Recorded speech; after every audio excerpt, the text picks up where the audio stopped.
Bonjour à tous et bienvenue sur Mosaïque. Aux Jeux paralympiques de Rio, Nicolas Pfeiffer et Stéphane Houdet sont en finale en double pour le tournoi en tennis fauteuil. Ils affronteront les Britanniques et Nicolas aura aussi ainsi l'occasion de prendre sa revanche sur Hewitt, qu'il a éliminé lors du 3e tour du simple messieurs. La paire française assure déjà une 15e médaille française dans ces Jeux. Or ou argent, verdict ce soir lors de la finale. À la une aujourd'hui sur Mosaïque, disque de diamant pour Erza et ses camarades des Kids United. Il leur a été remis officiellement hier à Paris lors d'un showcase aux Folies Bergères. Les enfants ont eu la surprise à l'issue de leur concert. De bon augure pour leur second album qui est déjà dans les bacs. Ils seront aussi en tournée dans toute la France, notamment dans la région le 8 octobre aux Arènes de Metz, le 23 octobre au Zénith de Strasbourg et le 13 mai au Galaxy d'Amnéville.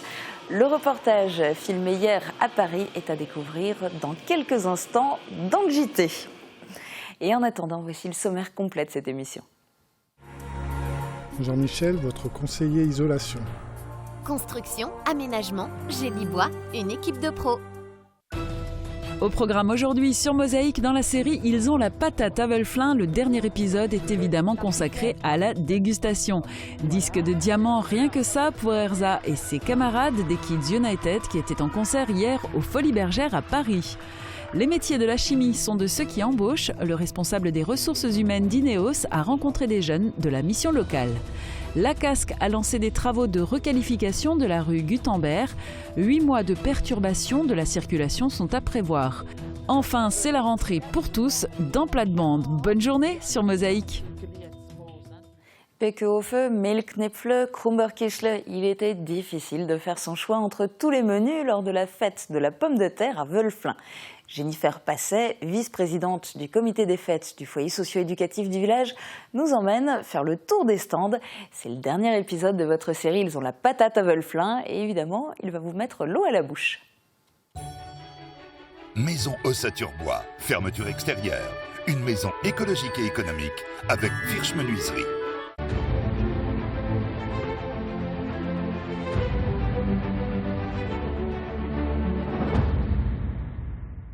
Bonjour les pompiers, donc je viens voir aujourd'hui ce que vous proposez comme menu, c'est une nouveauté je crois. Alors Alexis, on vient voir ce que tu proposes comme menu cette année. On va essayer les Milchknäpfle. Ouais. Donc on les a cuits hier déjà, donc aujourd'hui on les réchauffe, on va un peu les griller. Ouais. On va servir ça avec des pommes de terre à l'eau, cuites à l'eau, et puis avec des lardons, sauce à la crème. Bonjour.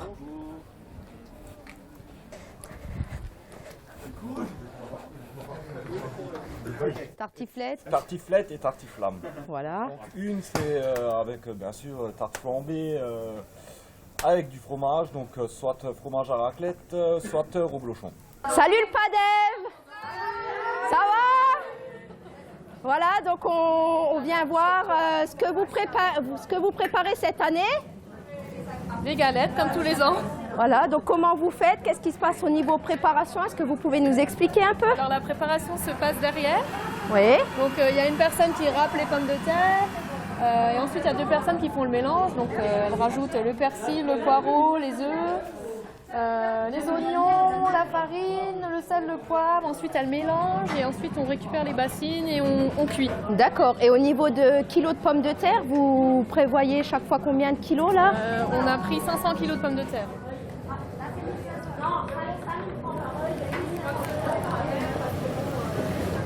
Alors je viens voir ce que vous préparez aujourd'hui, ce que vous proposez comme repas.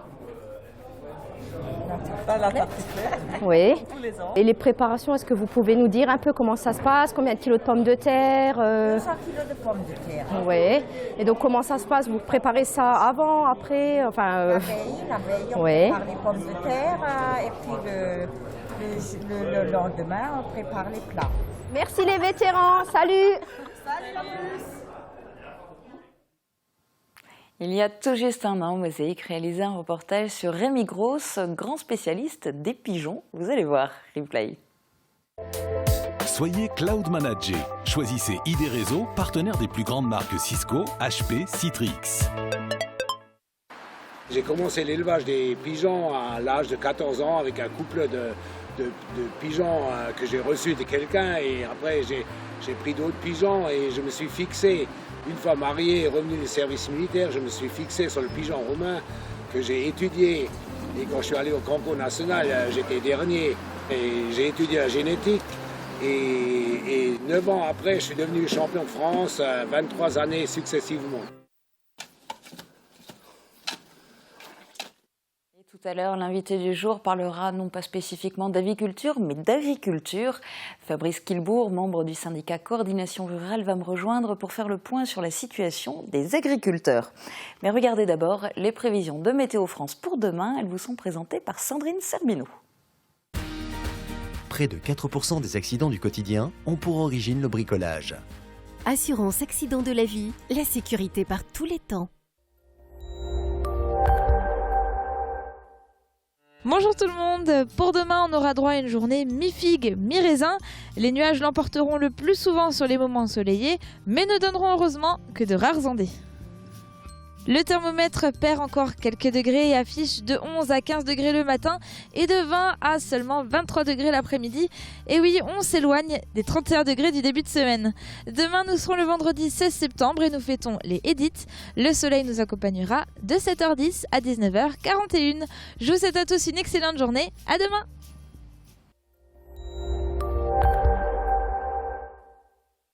Je parraine un ami et tout le monde y gagne. Mon filleul, ma banque et moi. Au Crédit Mutuel, un client satisfait rayonne. Je vous propose maintenant de jeter un œil au titre à la une du Républicain Lorrain aujourd'hui. En page région, la pression monte contre la fermeture de Fessenheim. Une centaine de travailleurs de la centrale nucléaire de Fessenheim ont rejoint des agents d'EDF venus de toute la France à Levallois-Perret hier afin de rappeler leur opposition à la fermeture. 82% des salariés du site alsacien étaient en grève. À la une de l'édition de Sarreguemines, la photo, un angle pour l'intégration. Avec peu de moyens et la complicité d'amateurs du club photo de Sarreguemines, des résidents de la structure d'insertion des Restos du Cœur de Schorbach ont monté une exposition. Elle est ouverte au public qui pourra ainsi mieux comprendre le travail effectué par les bénévoles et professionnels au profit de personnes en difficulté sociale. Dans l'édition de Saint-Avold, c'est un fait divers qui est à la une. Hier, en début de matinée, un café a été braqué à Folchwiller-Cité. Un important dispositif de gendarmerie a été déployé pour tenter de retrouver les deux hommes auteurs du braquage à main armée. L'actu en images, voici le JT de Mosaïque.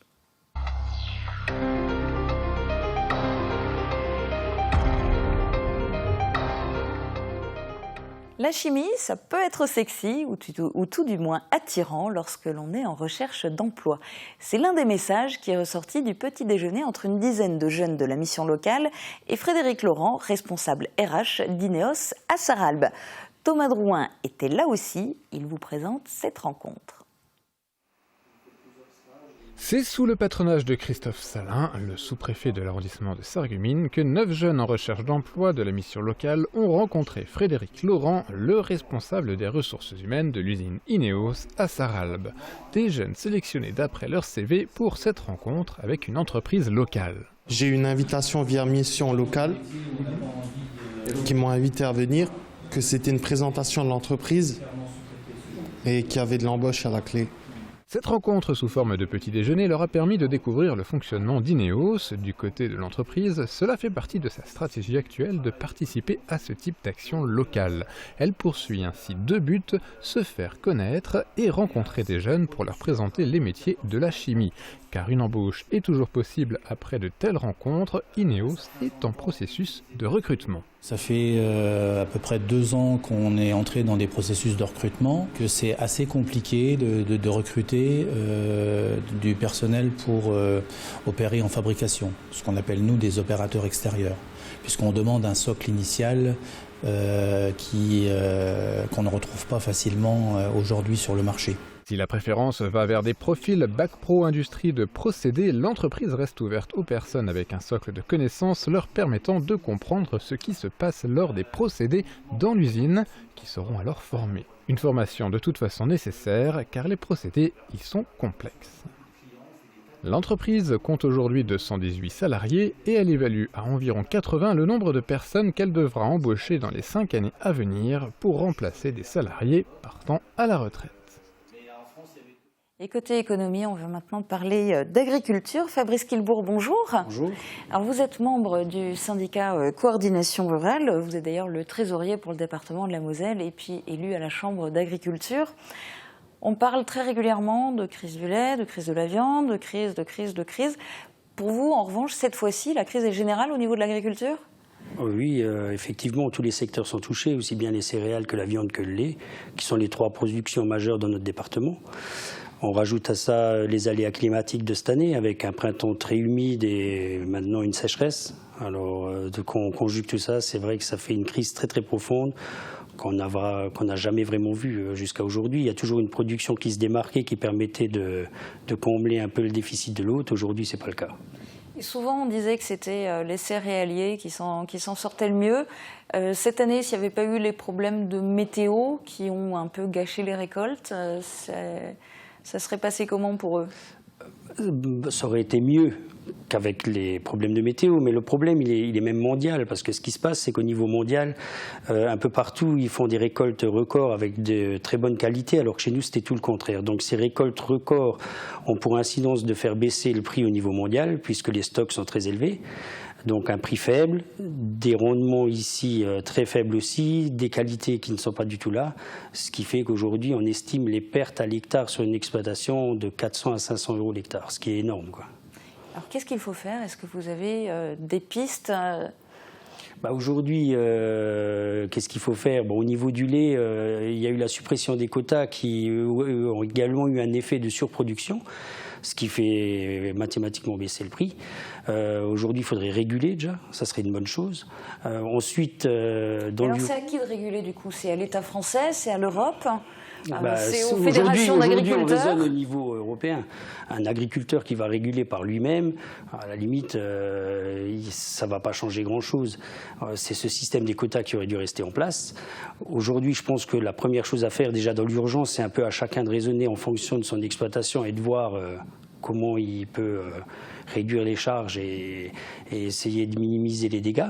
Et réduire les pertes, parce qu'en fait, on en est là, c'est ça ? Aujourd'hui, oui, on réduit les pertes, effectivement. Mais après, quand on a des animaux, il faut bien les nourrir, malgré tout. Aujourd'hui, les éleveurs laitiers n'arrivent plus à vendre leurs bêtes. Donc, les bêtes sont présentes. Vous ne pouvez pas les laisser comme ça. Donc, c'est pas simple du tout. Et à court terme, on ne voit pas vraiment de solution qui se propose à nous, quoi. Qu'est-ce qu'on peut faire en dehors de cette piste de régulation ? Est-ce qu'il y a intérêt à se tourner vers le bio ? Est-ce qu'il y a intérêt à faire du système américain avec des exploitations immenses ? Qu'est-ce qu'on peut faire en France ? Aujourd'hui, on voit dans notre entourage beaucoup d'éleveurs laitiers qui se tournent vers le bio. Parce qu'effectivement, au jour d'aujourd'hui, le lait bio est mieux rémunéré. Il faut juste faire attention de ne pas arriver à la même situation. Parce que si tout le monde se tourne vers le bio, on risque d'avoir ce même phénomène de surproduction. Ensuite, bien sûr, il y a les circuits courts qui se développent. Mais tout le monde ne pourra pas faire du circuit court, c'est clair. Donc là, au jour d'aujourd'hui, c'est très très compliqué. On sait très bien que tout le monde ne passera pas la crise. Aujourd'hui, c'est clair. Au niveau des centres de gestion, on nous le dit. Il y a des exploitations qui vont cesser, c'est sûr et certain. La seule chose qui pourrait nous sauver, c'est de voir justement un prix de nos produits qui remonte. Et là, en étalant sur plusieurs années, on arrivera à passer. Mais on n'est pas du tout certain que ça se produise, quoi. Mais quand vous dites un prix des produits qui remonte, ça veut dire qu'il remonte dans ce qui vous est reversé à vous, pas dans ce qui remonte dans ce qui est payé par le consommateur. Parce qu'aujourd'hui, on a quand même affaire à de grands groupes qui, eux, font des bénéfices records. Alors que nous, qui produisons cette matière première, on n'est pas rémunérés, on n'arrive même pas à couvrir nos charges. Donc on va dire que c'est plus un problème de redistribution de la plus-value, parce que le consommateur, lui, tout compte fait, si encore le consommateur, il aurait nos produits pour pas cher, on se dirait, voilà, le problème, la matière première est pas chère. Mais si on regarde sur les 20 dernières années, à la vente, le produit n'arrête pas d'augmenter, et à la production, il n'arrête pas de baisser. Donc il y a quand même des gens qui doivent gagner de l'argent. On espère en tous les cas que ça va évoluer, que ça va évoluer en mieux pour les agriculteurs. Et puis je vous propose de revenir en parler à l'occasion de nous dire comment ont évolué les choses. Merci beaucoup d'être venu témoigner aujourd'hui. On va parler maintenant de des travaux de voirie en zone industrielle de Sarreguemines. Après les rues du Maire et Edison, la Casque procède en ce moment à la requalification de la rue Gutenberg. Cela implique forcément des perturbations au niveau de la circulation. Reportage de Jean-Nicolas Quesnel et Guillaume Dumonteil. La rue Gutenberg fait peau neuve. Les engins de chantier sont en action depuis le début du mois. Ces travaux sur la rue Gutenberg devraient s'échelonner sur 8 mois, sauf intempéries, également en 2 phases. Une première phase sur l'exercice 2016 qui se ferait depuis le rond-point rue du Maire jusqu'à la rue des Frères Lumière. Et ensuite une deuxième phase l'année prochaine, en 2017, qui serait la partie entre la rue des Frères Lumière et la rue André Roche. Le coût de ce chantier s'élève à 1,7 million d'euros. La communauté d'agglomération Sarreguemines-Confluence finance la quasi-totalité de l'opération, mais la casque est soutenue par l'État grâce à un projet de mobilité durable. Ce chantier de requalification de la rue Gutenberg comporte en effet la création d'une piste cyclable. En plus, les réseaux seront enfouis, il y aura un nouveau tapis d'enrobé, de nouveaux trottoirs et éclairages, ainsi que des espaces verts. Durant les travaux, la circulation est modifiée, elle se fait à sens unique depuis le rond-point du centre technique communautaire jusqu'à l'intersection de la rue des Frères Lumière. Pour avoir une idée de ce à quoi ressemblera la rue Gutenberg, rendez-vous rue Edison ou du Maire qui ont connu le même lifting. Je vous l'annonçais en tout début d'émission, les Kids United se sont vus remettre hier le disque de diamant. Erza et ses camarades étaient en concert à Paris, aux Folies Bergères, à la veille de leur grande tournée dans toute la France, avec aussi quelques dates dans les pays limitrophes. Pour eux, le clou de la soirée était une surprise, un disque de diamant qui a ravi les kids et le public, heureux d'assister à l'événement de la remise officielle. Reportage.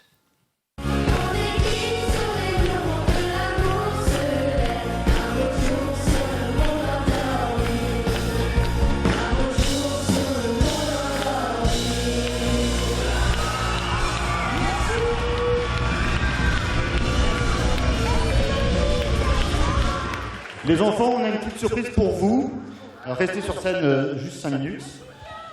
Alors, la tradition veut que voici les disques de diamant en fait, qui symbolisent les 500 000 exemplaires vendus du premier album. Donc un grand bravo à vous. Un grand bravo pour toute cette belle année qu'on a passée ensemble.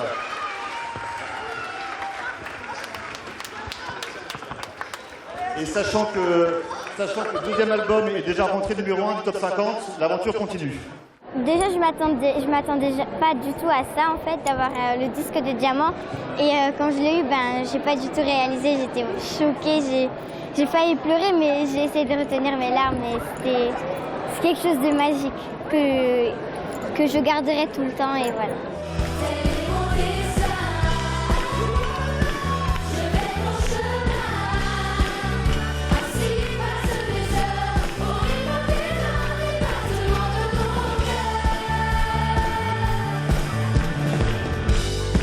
Maintenant, après cette dure journée, il va falloir rentrer en train, dormir un peu dans le train et rentrer se coucher. Ouais, je vais un peu dormir dans le train. D'abord, je vais penser à tout ce que j'ai fait. Et après, je vais rentrer à la maison et je vais dormir. Et voilà. Et demain? Et demain, il y a l'école.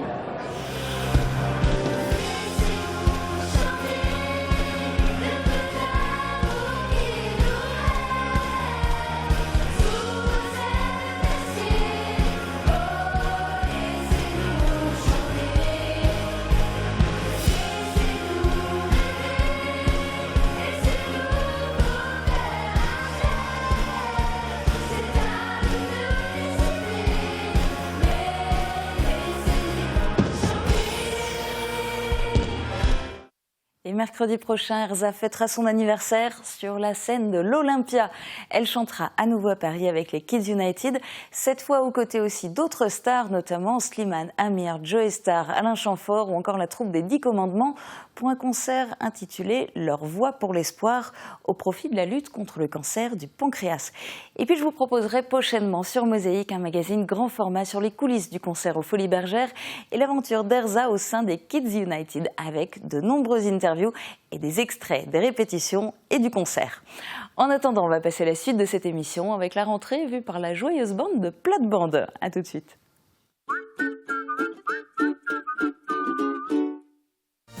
Naturellement en bonne santé. Pour retrouver les saveurs des produits bio de qualité, se régaler et être en bonne santé, il n'y a qu'une seule adresse.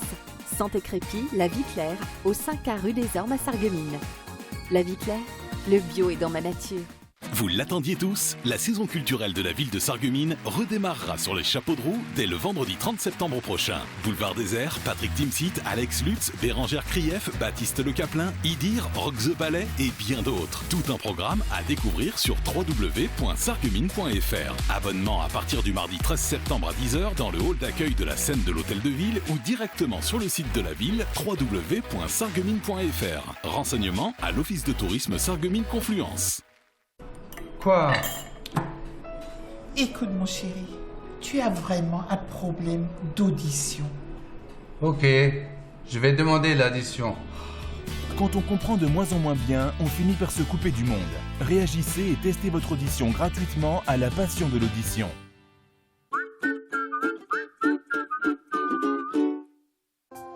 Transport, matériel médical, aide à domicile. AVS Santé, notre métier, vous accompagner. 4e journée de championnat de CFA2. Samedi, le Sarreguemines FC reçoit Sarre-Union sur la pelouse de la Blise. Rendez-vous en direct sur Mosaïque. Plus de sport, c'est samedi à 17h avec le soutien de DLSI, l'énergie de vos emplois et de vos footballeurs.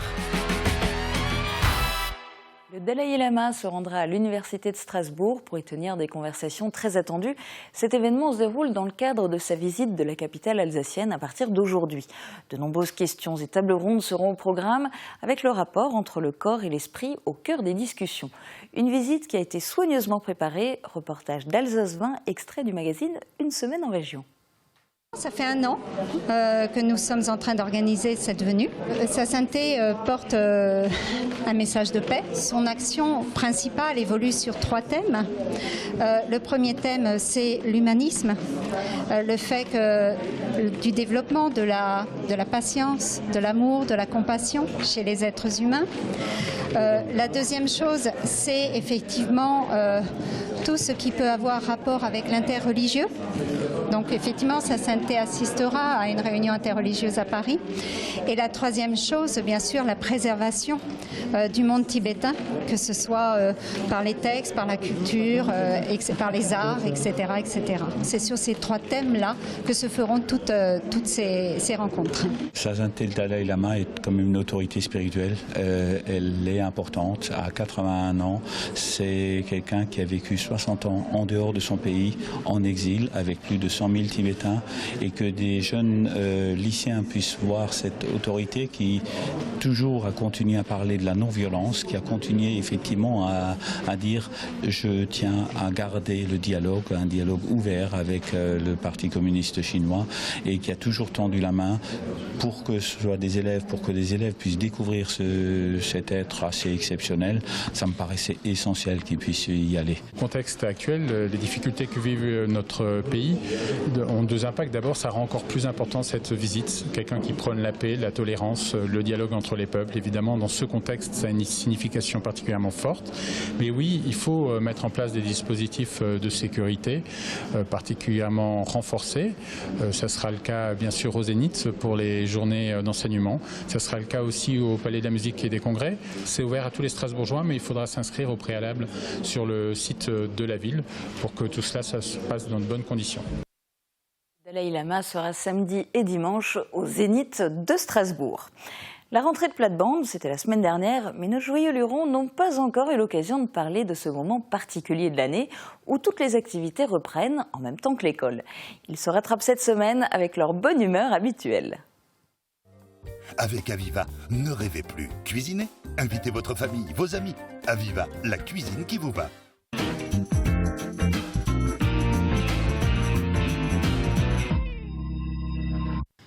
Bonjour liebe Zuschauer, wie Plattband heute und die Schule fängt wieder an, alles ist ungetan. Sebastian, hast du auch Rentrée-Card in die Radiomelodie? Ah ja, natürlich, du weißt ja, am Radio sind die Saison immer wie in der Schule von September bis Juni.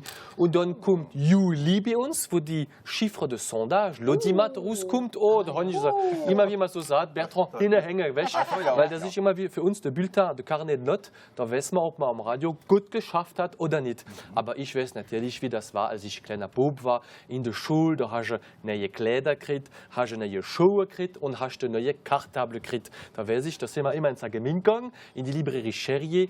Und das Leder so Geschmack, das war für mich herrlich. Neue Bessekehre, gute Idee. Ja. Hast du auch eine Rentrée littéraire und so? Ich schon eine Rentrée, la Rentrée des Retraités. Ich gehe jetzt wieder ein bisschen Gymnastik machen, ich gehe ein bisschen tanzen, ich lerne wieder Theater, das ist die Rentrée des Retraités.